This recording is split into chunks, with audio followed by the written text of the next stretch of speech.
kutoka kaunti ya Makueni.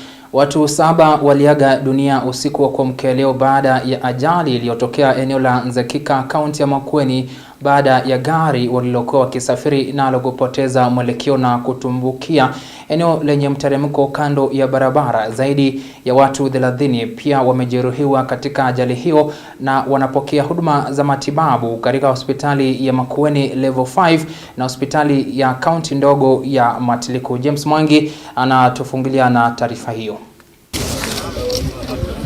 Safari ya familia na marafiki kutoka eneo la Kibwezi kuelekea Kalembwani, kaunti ya Makueni kwa ajili ya sherehe za mahari iligeuka majonzi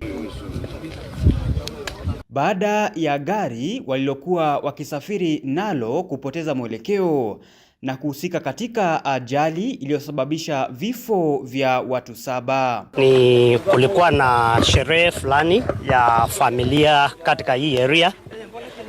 Walikuwa wanakuja na msichana wao na watu kutoka Mbongoni huko Kibwezi, na ajali ilitokea kwa sababu gari iliacha njia kutoka kwa main road na ikateremka kutoka huko kama mita 400 ikakuja kuangukia kwa mawe.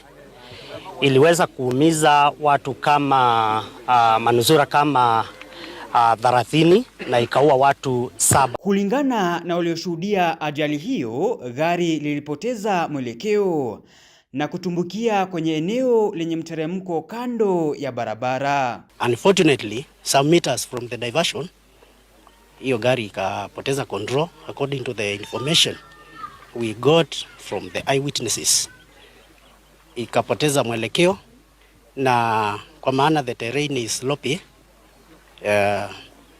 ikaenda kutumbukia na huko chini kwa mto, karibu na mto.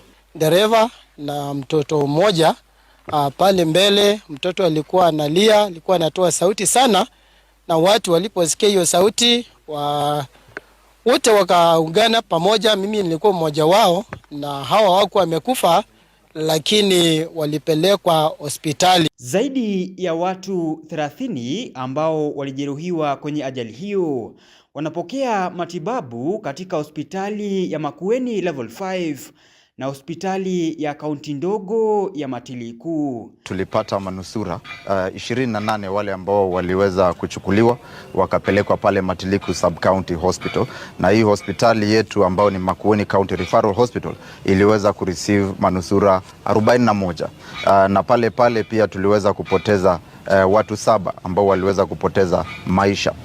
Kufikia sasa nataka kusema that Matiliku Sub County Hospital wameweza kudischarge ama kupeleka ama kuachilia wagonjwa waende nyumbani 5. James Mwangi, Undugu TV.